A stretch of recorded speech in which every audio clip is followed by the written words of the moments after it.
اللهم صل وسلم وبارك على سيدنا محمد وعلى آله وأصحابه أجمعين، واخفض لهما جناح الذل من الرحمة، وقل رب ارحمهما كما ربياني صغيرا. صدق الله العظيم. النهاردة مع بعض هنعمل الحلويات أو التقاطيع بطريقة بتاعة المحلات، وأحلى وأنضف وأطعم بكتير كمان.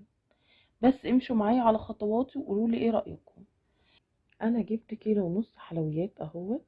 طبعا ما غسلتوش ولا عملت حاجة، قدام الكاميرا كده قلت اوريهولكوا الأول عشان نعمل الفيديو خطوة بخطوة مع بعض. هنعمل طريقة جميلة جدا، بس امشوا على خطواتي.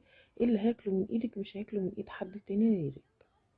بعد ما وريتهولكوا اهوت هروح اغسله حلو كويس جدا علشان ابدأ اعمل معاكم الطريقة بتاعتي خطوة بخطوة من الالف للياء. غسلته اهو كويس، ورحت ايه بقى حاطة حلة مليانة مية كده على النار، خليتها تغلي، وقلت اسقط بقى فيها الحلويات بتاعتي او التقطيع علشان اعملها. اما اجي اقطعها تبقى سهلة معايا، واما اجي اعملها ما تاخدش معايا اي وقت، وما يبقاش وانا بقطعها فيها دم او اي حاجة، وتبقى جميلة وما تتفتفتش مني. طبعا السلقة دي تكية جميلة جدا جدا جدا، لو عملتيها بالطريقة دي هتحسي ان دي كانت سهلة وفاتتك من زمان انت ما بتعملهاش. طبعا هي مش سلقة، انا 5 دقايق بالظبط بسيبها على النار، او ما بكملش 10 دقايق.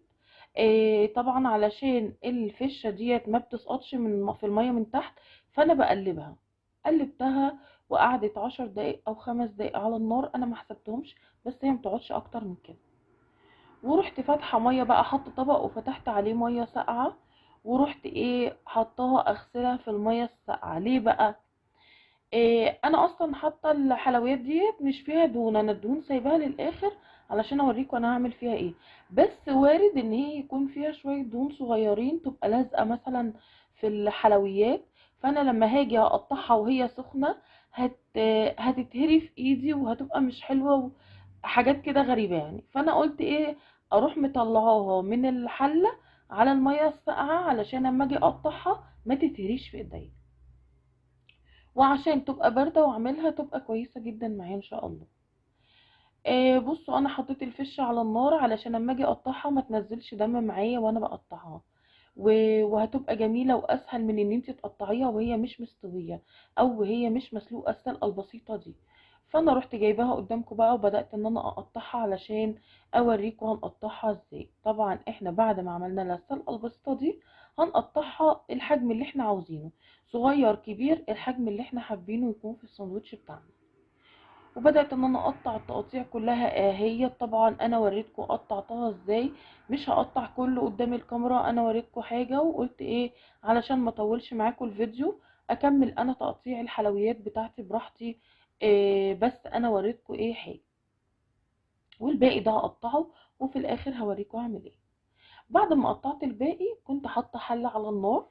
الحله دي ولا حاطه فيها سمن ولا حاطه فيها زيت ولا حاطه فيها دهن ولا حاطه حاجه، ورحت نازله بقى بالتقاطيع بتاعتي الجميله. الابيض اللي في التقاطيع ده مش دهن، الابيض ده تبع التقاطيع جميل جدا ويبقى طعمه تحفه. سقطت التقطيع بتاعتي وكنت مغطيه على النار علشان ما يتحرقش او ما تلدعش مني، ورحت نازله بقى. بصوا دي الدهن بقى اللي هسوي بيها التقطيع، مش كلها دهن، هو فيها دهن على بقيه الحلويات بتاعتي. ورحت نازله بيها على الايه الحلويات علشان تسويها. ليه بقى؟ هتشوفوا الطريقه، انا ما بحمرش الحلويات، انا بعملها بالطريقه دي. والله لو عملتيها عمرك ما هتبطلي تعمليها من طعمتها. ورحت جايبه كوبايه ميه، ورحت حطاها على الحلويات بتاعتي، ونزلت بالتوابل. ايه هي التوابل؟ فلفل اسود والسبع بهارات، 7 بهارات وفلفل اسود ورشه بسيطه من السكر. دي التوابل اللي انا بحطها على التقطيع. ليه؟ علشان ما تغيرش طعمها. وبدات ان انا اقلب التقطيع بتاعتي او الحلويات بتاعتي اهي، اقلبها كويس علشان تمتزج كلها بالتوابل ويبقى الطعم جميل ان شاء الله وخطير. وشويه السكر ده يخليها طعمها زي السكر. ورحت مغطياها وسبتها شويه، حاجات بسيطه، هي مش تاخد معاكي وقت على النار، بس انتي اوعي تنسيها علشان ما تلزقش منك. وكل بعد شويه كشفتها وبدات ان انا اقلبها علشان اشوف الميه. لو الميه نشفت حطي شويه ميه صغيرين كملي سواها. هي ما بتاخدش سوا على النار، هي بسيطة جدا على النار، يعني بتاخد وقت قليل جدا، ما بتاخدش وقت زي اللحمة ولا اي حاجة. ولو حسيتي ان المية ما بقتش في مية هتلدع منك، حطي عليها شوية مية صغيرين. وبعدين لما لقيتها خلاص بدأت تستوي، رحت حاطة الملح بتاعها وقرن فلفل حار، وبدأت ان انا اقلبه في الحلة. طريقة سهلة وبسيطة وسريعة ومش هتغير.